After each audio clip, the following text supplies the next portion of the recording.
Bonjour à tous et bienvenue sur coachtcmd.fr. Parfois, il peut être difficile de se remettre d'une rupture sentimentale. Accepter la séparation de son couple peut prendre du temps. Dans cette chronique, dans cette vidéo, nous allons retrouver ensemble les clés pour se remettre d'une rupture amoureuse efficacement.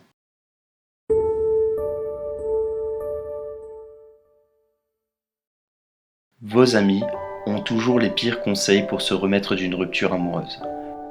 Alors oui, ils sont là pour vous soutenir, mais le problème des proches c'est qu'ils vous aiment et ne veulent pas vous faire souffrir. Ils sont trop impliqués sentimentalement pour vous donner de bons conseils. D'autre part, ils peuvent être influencés par leur propre expérience négative de la rupture. Souvent, ils utilisent des phrases du style « c'est tous les mêmes, oublie-le » ou « oublie-la » ou au contraire « ne t'inquiète pas, ça va bien se passer, il va revenir ». Dans tous les cas, à part vous écouter pleurer au téléphone, ils ne savent pas trop comment vous aider. Même si leur réconfort vous fera toujours un plus grand bien, la situation avance difficilement. Accepter la rupture, c'est se remettre de la rupture. Plus vite vous allez accepter la situation, plus rapidement vous allez entamer le deuil de votre ancienne relation. Je ne suis pas en train de vous dire qu'il n'y a pas d'espoir de reconquête amoureuse. Cependant, il vaut mieux accepter la situation comme elle est dans le moment présent pour commencer à avancer. On dit aussi souvent qu'il faut laisser passer du temps pour se remettre d'une rupture.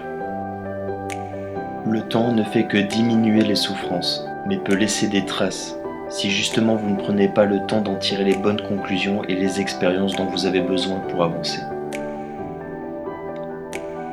Ce qui peut vous empêcher d'avancer lors d'une rupture sentimentale, c'est ce sentiment de culpabilité qu'on peut avoir après une rupture.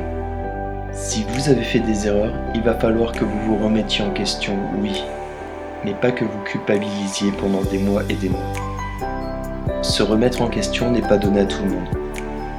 D'ailleurs, les souffrances doivent vous servir à cela. Je pense justement que leur utilité principale, c'est de nous faire avancer et grandir. Revivre le passé pour s'améliorer et grandir est une bonne chose. Le revivre pour culpabiliser n'est pas bon du tout. Voyez-vous la différence ? Pour ne plus reproduire les erreurs du passé, vous devez chercher les causes profondes du malaise de votre couple. Nous avons toujours besoin de comprendre et de nous faire une raison pour avancer dans la vie. En faisant cette démarche, et si vous ne culpabilisez pas, vous avez la possibilité d'en sortir grandi. Cherchez votre part de responsabilité et pardonnez-vous. Vous aurez la satisfaction d'avoir compris. Un autre point important pour se remettre d'une rupture amoureuse, c'est de surmonter les blessures personnelles. Il faut se rendre compte qu'après une rupture, on perd quelquefois confiance en soi. L'ego en prend un sacré coup, et cela est tout à fait normal. On est déboussolé, on essuie un échec, on entame parfois une remise en question. La rupture est une cassure, parfois dégradante pour soi.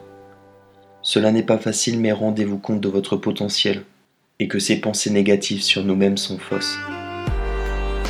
De plus, vous connaissez certainement des proches qui étaient au plus bas après une rupture et qui aujourd'hui sont de nouveau heureux. En quoi serait-ce différent pour vous ? Un dernier point qui peut nous empêcher d'avancer, ce sont nos propres peurs. Surmonter les peurs pour se remettre d'une rupture. Quelquefois, nos peurs refont surface, par exemple, la peur de l'abandon ou ce sentiment d'être seul. En réalité, vous ne l'êtes pas. C'est votre cerveau et vos souffrances qui vous jouent des tours. Ce que vous êtes en train de vivre vous ramène à vos peurs du passé.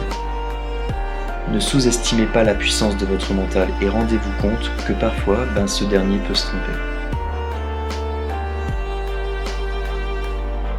Dans tous les cas, vous ne pouvez pas continuer à vous sentir mal et pleurer. Bien au contraire, vous devez être fort et croire à un renouveau.